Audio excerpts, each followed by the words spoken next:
Hi everybody, we've just had the official reveal of the PlayStation 5 release date, release price and release specs for the UK.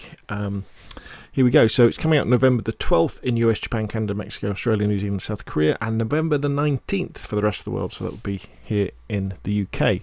Prices wise, we're looking at $449.99 for the full fat version with the optical drive, or $359.99 for the all digital version, which is significantly cheaper than the Xbox One X. So that's interesting. There was no announcement of a Xbox Series S competitor from Sony, which is a mere £250. So maybe we'll see something like a reduced price PlayStation 4 Pro for maybe £200, or maybe the original PlayStation 4. They'll keep making that. But you know, they'll price it incredibly competitively, like £100, and use some sort of streaming software. But we'll have to see. They might just go all in with the PlayStation 5. So let's look at the release specs. Here we go. So CPU, x86 64 AMD Ryzen Zen 2, 8 cores, 16 threads.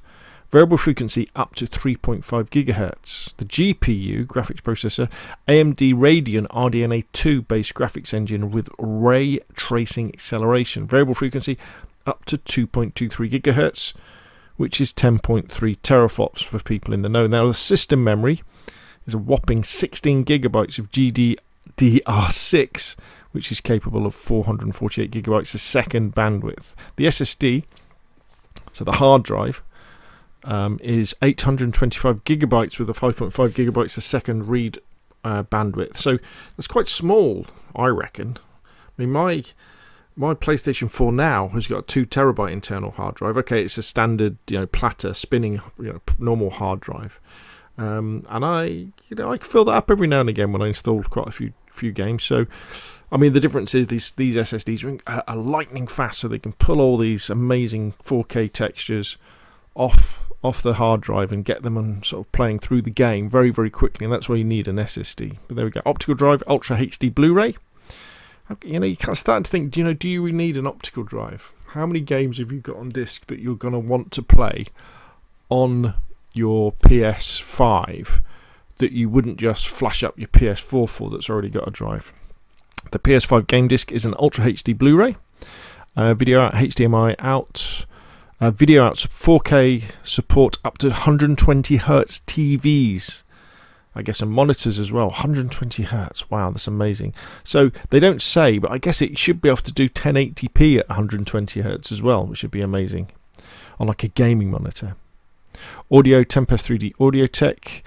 They've got the sizes there. The weight, PS5 Digital Edition, 3.9 kilograms with a 340 watt power supply, 350 watt for the optical drive, input output USB type A, networking, Ethernet, DualSense wireless controller spec. So while we're here, let's flick over to the spec for the Xbox Series X. So the Xbox Series has an 8-core AMD Ryzen Zen 2 architecture CPU at 3.7 GHz. So it's slightly slower on the PlayStation 5.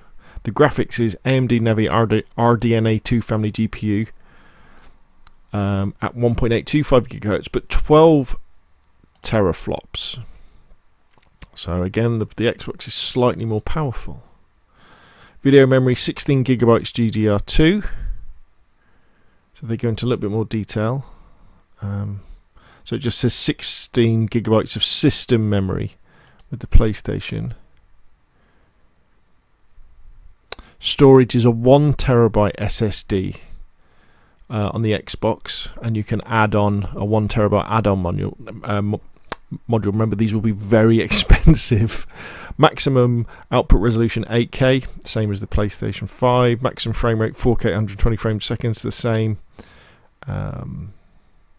Yeah, so there we go. So very similar, very, very similar. We're going to have to see if this difference between 10.3 teraflops and 12 teraflops makes a difference, but the headlines are fairly similar. And I don't know, I guess a lot of it will depend on where people are running. It's that 4K experience, isn't it? You're looking for 4K 60 frames a second, aren't you, on games? That's a minimum, I would think, from one of these babies. So you need to have a 4K TV.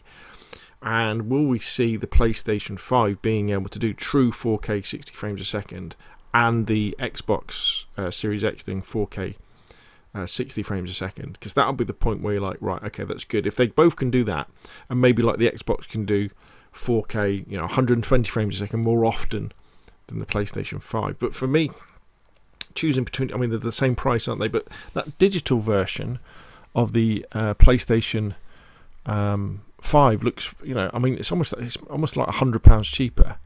So that's definitely something to look at, I think, going all digital this generation to save that money. But who knows what's going to be available anyway.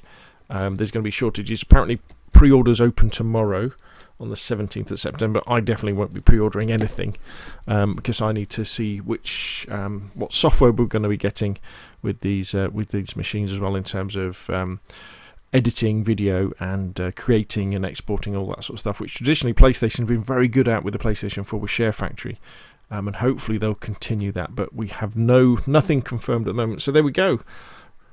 Let's go back to there. So release price in the UK, $449.99 for the optical version, but probably $359.99 for the digital version is the one to go for, I would have thought, and we can have it on November the 19th. Anyway, that's enough from me. Hope you found that useful, and I'll see you again soon.